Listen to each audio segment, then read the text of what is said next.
Selamat pagi, siang, sore, dan malam. Kami dari kelompok 1 beranggotakan saya sendiri Marvin Saya Marisa. Saya Kena, saya Rotan. akan membahas kasus permasalahan yang ada di PT Surya Warfa Karisma. Pertama-tama, saya akan menjelaskan identitas dari perusahaan yang akan kami bahas. Nah, PT Surya Warfa Karisma merupakan perusahaan yang bergerak di bidang utama trading, alat-alat listrik, dan suku cadang mesin. Selanjutnya saya akan membahas mengenai permasalahan yang dihadapi di perusahaan tersebut. Yang pertama itu sistemnya masih manual, lalu piutang masih tidak tertagih karena penjualan tanpa analisis kredit. Selanjutnya karena masih banyaknya tingginya retur dari pelanggan, dan yang terakhir itu karena masih adanya kesalahan pencatatan akuntansi. Nah, maka dari itu dari perusahaan tersebut kita memiliki solusi dari pengembangan SIA tersebut seperti sistem informasinya yang berbasis object orient dan menggunakan UML, dan penilaian limit kredit berdasarkan kriteria 5C, yaitu karakter, kapasitas, modal, jaminan, dan kondisi. Dan yang terakhir pengembangan prosedur baru untuk penjualan retur dan penerimaan kas. Jadi selanjutnya saya akan menjelaskan tentang flowchart. Nah, flowchart itu adalah diagram yang menggambarkan alur proses secara visual dengan simbol-simbol tertentu. Tujuannya untuk memudahkan pemahaman, menganalisis, dan memperbaiki suatu sistem atau prosedur. Nah, jadi di flowchart ini kelompok kami membagi jadi 4. Yang pertama ada bagian administrasi, ada bagian keuangan, ada bagian perbekalan, dan bagian akuntansi. Nah, pertama-tama itu di administrasi ini mendapat dokumen permintaan penawaran harga. Kemudian bagian administrasi ini mengecek data pelanggan. Mengeceknya itu dari database pelanggan yang sudah ada. Nah, setelah itu di sini bagian administrasi itu membuat keputusan. Kalau misalnya sudah ada database pelanggan, maka lanjut mengecek ketersediaan barang. Tapi jika belum ada data di database pelanggan, maka dia akan membuat data pelanggan. Kemudian dokumen data pelanggannya akan diarsipkan dan dimasukkan ke database pelanggan. Kemudian setelah itu, setelah bagian administrasi mengecek ketersediaan barang, maka mereka membuat keputusan lagi. Jika tidak ada barang, maka mereka akan menolak pesanan dari pelanggan. Sedangkan jika memang tersedia, mereka akan membuat surat penawaran harga. Nah, surat penawaran harga ini dibikin menjadi 2 angka. Nah, setelah itu bagian administrasi akan mendistribusikan surat penawaran harga atau SPH. Nah, dari SPH 2 lengkap ini, yang pertama didistribusikan langsung kepada pelanggan, sedangkan yang kedua itu untuk arsip. Kemudian setelah itu nanti kalau emang pelanggan menyetujui surat penawaran harga, maka akan memberikan surat pemesanan barang dan akan diterima oleh bagian administrasi. Kemudian bagian administrasi akan membuat sales kontrak. Nah, setelah membuat sales kontrak, bagian administrasi akan mengecek limit kredit pelanggan.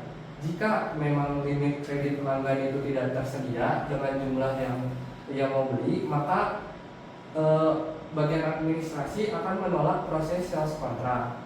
Jika tersedia, maka bagian administrasi akan meminta otorisasi direktur. Kemudian setelah meminta otorisasi, di sini bagian administrasi akan membuat 3 rangkap sales kontrak. Nah, setelah membuat 3 rangkap sales kontrak, bagian administrasi juga membuat delivery order atau DO. Nah, 3 rangkap sales kontrak dan 4 rangkap delivery order ini akan didistribusikan oleh bagian administrasi. Sales kontrak yang rangkap pertama itu akan diberikan kepada pelanggan.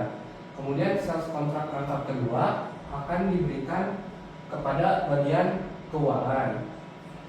Kemudian delivery order 4 rangkap juga akan diberikan kepada bagian keuangan. Dan sales kontrak rangkap ketiga akan diarsipkan. Kemudian di bagian keuangan, setelah menerima sales kontrak rangkap 2, rangkap yang kedua dan juga delivery order 4 rangkap. Di sini bagian keuangan akan membuat invoice dengan 4 rangkap. Kemudian bagian keuangan akan menentukan penjualan. Jadi di sini mereka membuat keputusan penjualannya akan secara tunai atau tidak. Jika secara tunai maka akan mendistribusikan invoice. Tapi jika tidak tunai akan mengarsipkan invoice 1. Dan kemudian rangkap 1 invoice ini akan diberikan ke pelanggan. Tapi jika penjualan secara tunai maka invoice akan didistribusikan. Nah, kemudian bagian keuangan akan mendistribusikan invoice. Di sini bagian keuangan mendistribusikan juga delivery order 4 rangkap kepada bagian perbekalan dan juga invoice rangkap 1, 2 itu akan dikirim juga ke bagian perbekalan. Sedangkan invoice keempat itu akan dikirim kepada bagian akuntansi. Kemudian di sini ada bagian perbekalan. Bagian perbekalan setelah menerima 4 rangkap delivery order dan juga 2 rangkap invoice akan mencatat pengeluaran barang dan akan meminta tanda tangan dari pelanggan. Kemudian delivery order yang sudah ditandatangani ini akan dilanjutkan dengan mendistribusikan barang. Nah, di sini invoice rangkap 2, rangkap yang kedua dan delivery order yang sudah ditandatangani rangkap yang pertama itu diberikan kepada pelanggan. Sedangkan delivery order yang sudah ditandatangani rangkap yang kedua itu dikembalikan kepada bagian keuangan. Terus delivery order yang sudah ditandatangani rangkap ketiga itu diberikan kepada bagian administrasi. Dan juga di sini delivery order yang sudah ditandatangani rangkap yang keempat itu diarsipkan. Nah, jadi balik ke bagian keuangan. Di sini setelah mereka menerima delivery order yang sudah ditandatangani rangkap yang kedua dari bagian perbekalan, mereka akan mencocokkan dengan invoice rangkap 3 yang disimpan di atas. Kemudian delivery order yang sudah dicocokkan dengan invoice itu akan diarsipkan. Nah, kemudian balik ke bagian administrasi. Di sini kan mereka tadi mendapat delivery order yang sudah ditandatangani rangkap yang ketiga dari bagian perbekalan. Nah, di sini mereka langsung mengarsipkan untuk bagian mereka. Nah, di sini untuk bagian yang terakhir itu bagian akuntansi. Jadi mereka tuh sudah setelah mendapat invoice rangkap yang keempat, mereka tuh langsung mencatat transaksi tersebut ke dalam jurnal yang menghasilkan output yaitu jurnal penjualan. Nah, untuk flowchart dari perusahaan yang kami bahas sekian. Selanjutnya akan dilanjutkan oleh rekan saya. Selanjutnya saya akan membahas BPD dari Surya Warfa Karisma. BPD itu sendiri atau Business Process Diagram adalah representasi visual dari alur kerja atau proses bisnis dalam suatu organisasi. Nah, BPD penjualan dari Surya Warfa Karisma ini terdiri dari bagian administrasi, bagian keuangan, bagian pembekalan, dan bagian akuntansi. Nah, proses ini berawal dari bagian administrasi yang menerima permintaan penawaran harga dari customer. Lalu setelah itu memeriksa stok barang yang diminta. Setelah itu bagian administrasi mengeluarkan SPH jika barang tersedia.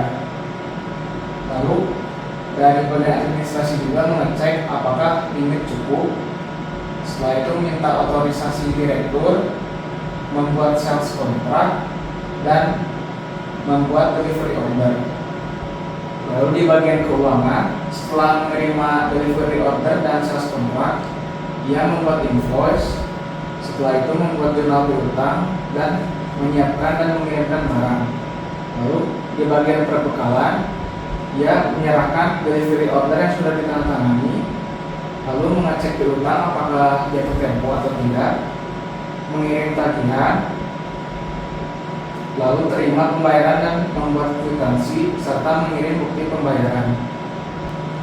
Lalu di bagian akuntansi, setelah ia menerima bukti pembayaran, ia mencatat jurnal penjualan penerimaan kas, jurnal retur jika ada, lalu melakukan pemostingan ke buku besar, menghasilkan laporan penjualan piutang, kas dan retur pembelian, lalu semua itu diarsipkan ke dokumen. Sekian BPD penjualan. Selanjutnya saya akan menjelaskan mengenai diagram konteks. Sebelumnya, diagram konteks itu merupakan gambaran visual tingkat tinggi dari suatu sistem yang menunjukkan bagaimana sistem tersebut berinteraksi dengan entitas luar. Nah, jadi di sini tuh bisa kita lihat lingkaran tengahnya itu PT Surya Wafa Karisma dan entitas luarnya ada bagian administrasi, bagian keuangan, manajemen, customer, dan bagian akuntansi. Nah, jadi yang pertama itu perusahaan Surya Wafa Karisma memberikan SPH, sales contract, dan DO regular ke bagian administrasi. Lalu bagian administrasi mengirimkan data pelanggan baru, PO, dan klaim retur kepada perusahaan. Selanjutnya bagian keuangan dari perusahaan itu memberikan sebuah invoice, faktur, kwitansi, laporan penerimaan kas. Lalu dari bagian keuangan memberikan bukti pembayaran dan otorisasi DO. Selanjutnya dari perusahaan Surya Wafa Karisma sendiri memberikan laporan penjualan dan piutang penerimaan kas kepada manajemen. Lalu dari pihak manajemen memberikan otorisasi kredit dan transaksi kepada PT Surya Wafa Karisma. Selanjutnya di bagian akuntansi sendiri, dari perusahaan memberikan jumlah penjualan dan penerimaan kas dan juga retur ke bagian akuntansi. Lalu dari bagian akuntansi diberikan ke perusahaan berupa data penjualan, retur, dan juga pembayaran. Selanjutnya dari perusahaan juga memberikan SPH, invoice, dan faktur kwitansi dan juga barang retur kepada customer. Selanjutnya dari customer diberikan ke perusahaan berupa permintaan penawaran harga, purchase order, retur barang, dan bukti pembayaran. Berikutnya akan dijelaskan oleh rekan saya. Baik, saya akan menjelaskan DFD level 0. DFD level 0 yaitu diagram yang menunjukkan proses utama, alur data, entitas luar, dan penyimpanan data suatu sistem secara umum. Yang pertama ada menerima permintaan penawaran harga, yang kedua ada menyusun dan mengirim SPH atau surat penawaran harga, yang ketiga ada membuat sales kontrak, yang keempat ada membuat delivery order dan invoice, yang kelima ada pengeluaran pengiriman barang, yang keenam ada mencocokkan dokumen, dan yang terakhir ada menaksirkan dokumen. Jadi kesimpulannya DVD 0 ini memberikan gambaran menyeluruh tentang bagaimana sistem menerima permintaan barang pelanggan, memproses penawaran, hingga membuat kontrak dan mengirim barang. Nah, di sini ada DFD level 1 adalah penguraian lebih rinci dari DFD level 0 yang membagi proses utama menjadi subproses yang lebih kecil. Diagram ini menjelaskan alur data antar subproses, entitas luar, dan data store secara lebih detail. Nah, di sini proses utamanya ada menerima permintaan dari pelanggan, yaitu sistem menerima input awal dari pelanggan berupa permintaan dan penawaran.